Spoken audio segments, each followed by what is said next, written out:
Terima kasih Anda masih bersama kami di Kompas Petang, saya Cynthia Rompas. Saudara, pada hari ke-20 masa kampanye Pilpres 2024, Capres nomor urut 1 Anies Baswedan melanjutkan safari politik di Pulau Sumatera dengan menyambangi Provinsi Aceh. Dalam kampanye hari ini, Anies mengunjungi Masjid Ba'alawi, Simpang Ulim, Aceh Timur.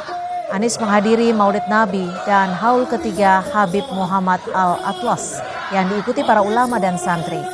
Sebelumnya, Anies tiba di Bandara Maliku Saleh, Aceh Utara, didampingi Kepala Pelatih Timnas Amin Ahmad Ali Minggu siang.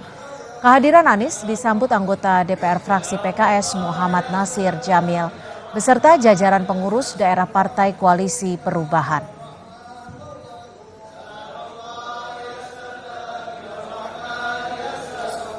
Siang hari ini tiba di Aceh, memulai kunjungan kembali ke Aceh, bersilaturahmi dengan masyarakat di sini.